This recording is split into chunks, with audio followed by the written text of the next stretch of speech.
شمار بھی ممکن نہیں۔ ایک بار میں اپنے آفس میں گیا تو گرمی بہت زیادہ تھی اور اے سی بند تھا، اس کی وجہ سے اندر گرمی کی گھٹن ہو رہی تھی۔ تو میں باہر گرمی سے جب آیا تو مجھ سے برداشت نہیں ہوا، تو میں کیونکہ اس کا سوئچ ٹرپ ہو گیا تھا تو میں باہر جا کے میں نے سوئچ کو ریسیٹ کیا۔ تو جب واپس آ کے جب میں نے اے سی آن کیا تو جب 1 منٹ کے اندر ہی کمرہ ٹھنڈا ہوا تو اس وقت میرے دل میں یہ بات آئی تھی، فَبِأَيِّ آلَاءِ رَبِّكُمَا تُكَذِّبَانِ، کہ ہم اللہ کی کس کس نعمت کا شکر ادا کریں گے۔ اسی طرح جب انسان صبح سے شام تک اپنے تمام معاملات کے بارے میں سوچے تو پھر انسان کو احساس ہوگا کہ اللہ پاک نے اس کو کتنی بڑی بڑی نعمتوں سے نوازا ہوا ہے کہ جن کے بغیر زندگی محال ہے۔ اس لیے اللہ پاک ہم کو اپنا شکر ادا کرنے والوں میں شامل فرمائے۔ ابو ہریرہ رضی اللہ تعالیٰ عنہ سے روایت ہے کہ نبی کریم صلی اللہ علیہ وسلم کے پاس جس رات آپ کو معراج کرائی گئی شراب اور دودھ کے 2 پیالے لائے گئے۔ آپ صلی اللہ علیہ وسلم ان دونوں کی طرف دیکھا اور دودھ والا پیالہ پکڑ لیا۔ جبرائیل علیہ السلام نے کہا، تمام تعریفیں اللہ تعالی کے لیے ہیں جس نے آپ کی رہنمائی فطرت کی طرف فرمائی۔ اگر آپ شراب والا پیالہ لے لیتے تو آپ کی امت گمراہ ہو جاتی۔ رواہ المسلم۔ حضرت ابو ہریرہ رضی اللہ تعالیٰ عنہ سے روایت ہے، رسول اللہ صلی اللہ علیہ وسلم نے فرمایا، ہر اہم کام جو اللہ کی حمد و ثنا سے شروع نہ کیا جائے ناقص اور بے برکت ہے۔ یہاں پہ اللہ پاک کے شکر کرنے کی ایک روایت ہے، جیسے کہ ابو داؤد لائے ہیں، اس کا حسن درجہ ہے، ابو ہریرہ رضی اللہ عنہ اس کے راوی ہیں کہ رسول اللہ صلی اللہ علیہ وسلم نے فرمایا کہ ہر اہم کام جو اللہ کی حمد و ثنا سے شروع نہ کیا جائے ناقص اور بے برکت رہتا ہے۔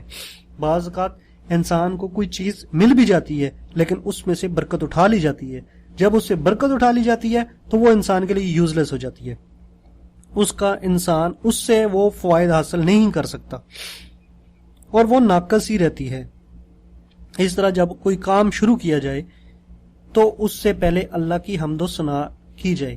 بسم اللہ الرحمن الرحیم ایک بہت بہترین کلمہ ہے جو ہمیں عطا کیا گیا ہے، ہم بسم اللہ الرحمن الرحیم سے بھی اس کی ابتدا کر سکتے ہیں،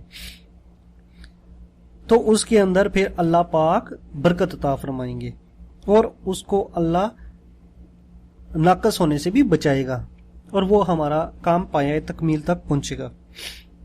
حضرت ابو موسیٰ اشعری رضی اللہ تعالیٰ عنہ سے روایت ہے، رسول اللہ صلی اللہ علیہ وسلم نے فرمایا، جب کسی بندے کی اولاد فوت ہو جاتی ہے تو اللہ تعالیٰ اپنے فرشتوں سے فرماتا ہے، تم نے میرے بندے کی اولاد کی روح کو قبض کیا ہے؟ تو وہ کہتے ہیں جی ہاں۔ چنانچہ اللہ تعالیٰ فرماتا ہے، تم نے اس کا دل کا پھل قبض کیا ہے۔ سمجھی؟ اس کا مطلب یہ ہے کہ جگر کا گوشہ جس کو کہتے ہیں، وہ کہتے ہیں ہاں۔ تو اللہ تعالیٰ فرماتا ہے، میرے بندے نے کیا کہا؟ اتنا بڑا جب اس کو دکھ ملا تو اللہ پاک پوچھ رہے ہیں فرشتوں سے، تو پھر میرے بندے نے کیا کہا؟ تو وہ کہتے ہیں، اس نے تیری حمد بیان کی۔ اس کا بیٹا فوت ہو رہا ہے اور وہ اللہ کی حمد بیان کر رہا ہے، اور ساتھ اس نے فرشتے فرما رہے ہیں اور ساتھ اس نے پڑھا انا للہ و انا الیہ راجعون۔ تو اللہ تعالیٰ نے اس کے اوپر فرمایا، تم میرے بندے کے لیے جنت میں ایک گھر بنا دو اور اس کا نام بیت الحمد رکھو۔ بیت الحمد، تعریف کیا گیا گھر۔ یہ اس کو امام ترمذی لے کے آئے ہیں حدیث کو، اور اس کا درجہ حسن ہے۔ اس میں اللہ پاک نے ہماری توجہ دلائی ہے کہ ایک بندہ ہے، اس کا بیٹا فوت ہوتا ہے، بیٹا بھی اس کا جگر کا گوشہ ہوتا ہے، تو اس کے اوپر، اس کی فوتگی کے اوپر وہ بندہ اللہ کی حمد بیان کر رہا ہے، اور ساتھ یہ دعائیہ کلمات پڑھ رہے انا للہ و انا الیہ راجعون، اس کے صبر کے اوپر، اس کی حمد کے اوپر، اس نے جو اللہ پاک کی تعریف بیان کی، اللہ نے اس کو جنت میں گھر دے دیا جس کا نام بھی اللہ نے خود رکھا، بیت الحمد۔ آج ہم کو اپنے رویوں پہ دیکھنا چاہیے کہ ہمارے کوئی عزیز و اقربا میں سے کوئی فوت ہو جاتا ہے تو ہمارے منہ پہ کون سے کلمات ہوتے ہیں؟ کیا وہ کلمات اللہ کو راضی کرنے والے ہوتے ہیں یا اس کی ناراضگی کا باعث بننے والے ہوتے ہیں؟ اللہ پاک ہماری اس طرف توجہ دلائے، توجہ دلانے کی توفیق نصیب فرمائے، اور پھر اللہ پاک ہم کو ہر دکھ میں صبر کرنے اور اس کی حمد بیان کرنے کی توفیق، ہمت عطا فرمائے، تاکہ ہم بھی اس بشارت کے، اس چیز کے، جنت میں گھر کے مستحق بن سکیں۔ حضرت انس رضی اللہ تعالیٰ عنہ سے روایت ہے، رسول اللہ صلی اللہ علیہ وسلم نے فرمایا، اللہ تعالیٰ اس بندے سے خوش ہوتا ہے جو کھانا کھاتا ہے تو اس پر اللہ کی حمد کرتا ہے، کچھ پیتا ہے تو اس پر بھی حمد بیان کرتا ہے۔ یہاں پہ ان لوگوں کا ذکر ہو رہا ہے جو بندہ جب کھانا کھاتا ہے تو اللہ کی حمد بیان کرتا ہے، اور جب کوئی چیز پیتا ہے تو اس کے اوپر بھی اللہ کی حمد بیان کرتا ہے۔ اس طرح ہم میں بھی چاہیے، ہم بھی جب کوئی کام کریں تو اس کے اوپر اللہ کی حمد بیان کریں۔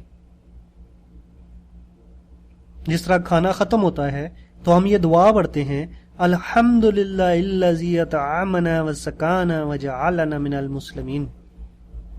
یہ الحمد کی یہ ہے دعا ہے، لیکن اس کی سند محدثین کے نزدیک ضعیف ہے۔ ایک اور حدیث ہے جس میں، صحیح حدیث ہے جس میں کھانا ختم کرنے کی دعا ہے، بہرحال وہ مجھے یاد نہیں اس کے الفاظ۔ تو اس طرح جب ہم کھانا شروع کرتے ہیں تو ہم کہتے ہیں بسم اللہ الرحمن الرحیم۔ تو اسی طرح کہ حضور صلی اللہ علیہ وسلم نے ہم کو یہ بھی تعلیم دی کہ ایک بندہ نے کھانا شروع کر دیا، اب وہ بھول گیا بسم اللہ، تو جب اس کو کھانے کے درمیان یاد آیا تو حضور صلی اللہ علیہ وسلم نے فرمایا تو وہ کہے بسم اللہ اول و آخرہ۔ اور اسی طرح جب کچھ چیز پیتا ہے، کوئی بھی مشروب پیتا ہے، پانی پیتا ہے، تو اس کے اوپر بھی اللہ کی حمد بیان کرنی چاہیے۔